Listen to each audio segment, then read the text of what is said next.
pressure. So I've got Ahsoka here. Here, sit. She knows we're training, so she's super excited, as your dog should be whenever you're training. I have a slip lead. So when I introduce leash pressure, you could do that on any type of gear. You could do it on the dog's flat collar, you could do it on a harness, you could do it on a prong collar, you could do it on a slip lead. Whatever piece of gear that you're using to walk your dog, teaching the dog about leash pressure is one of the most crucial first steps. So I've got a slip lead here that I'm going to use with it. Sit. Alright, so I'm going to get the slip lead on her. And for our slip leads, you want to make sure that they are positioned high up on the neck, right under the base of the skull. That way, that when they do feel the leash pressure, it's not coming straight across the trachea and it's not choking them. Okay. So the very first thing that I'm going to do when I'm introducing leash pressure is pair the pressure with a click and a cookie. I don't want the dog to find a lot of conflict in utilizing leash pressure. I want them to understand what leash pressure means, that when they feel the pressure, if they defer to it, they're going to get rewarded, okay? So to do that, I'm going to start just by doing a couple of light leash pops with Ahsoka, and I did this with Ahsoka when she was a tiny little baby, right on a flat collar, and then on a slip lead. So we're just going to pop, and then I'm going to click the pop, and I'm going to feed her a treat. And as you can see, Ahsoka already understands leash pressure, so when I gave her that pop and moved backwards, she followed me. You can see her tail is wagging. She's happy about this experience. She doesn't find conflict in it. We're pairing it with a positive reinforcer, marking her movement with the clicker, and then feeding her. Okay, so let's do that again with a leash pop, and we're going to click and feed her. Good girl, mamas.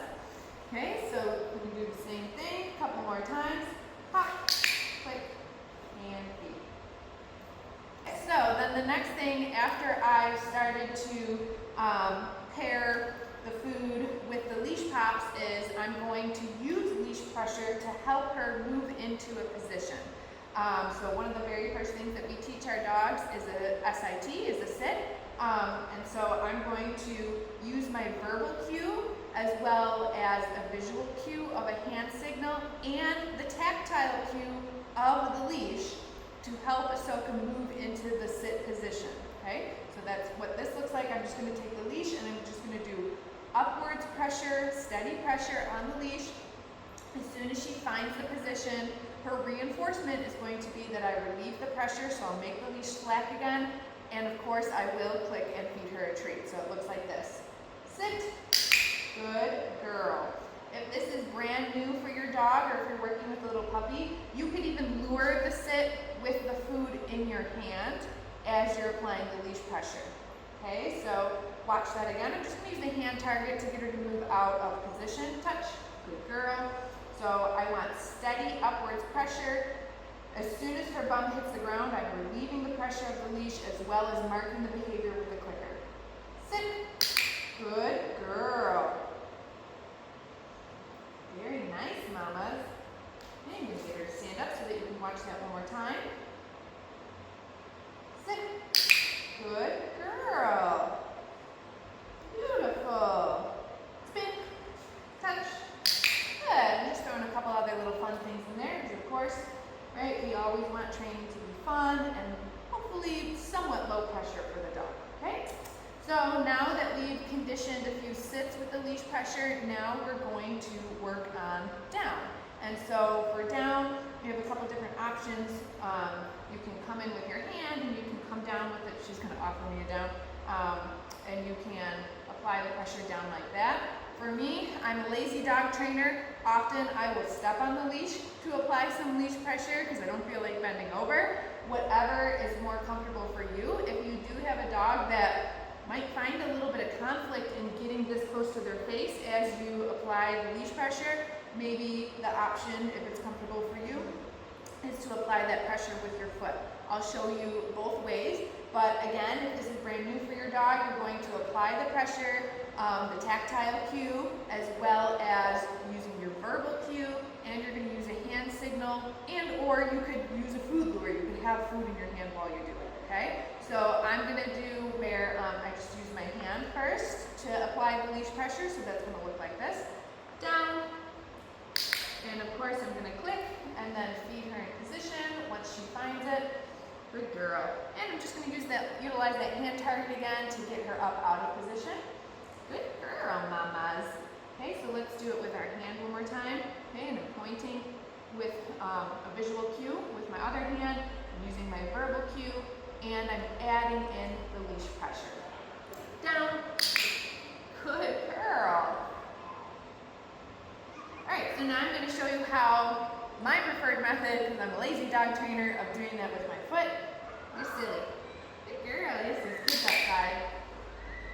Got screaming kids outside. Okay, so it'll look like this. Down. Good girl, mamas. Very nice. And let's do one more. Down. Good job. So as soon as she finds position, I'm relieving the pressure from the leash by taking my foot off the leash in this case. When I was doing it with my hand, I was just relieving the pressure with my hand. We're marking and we're feeding.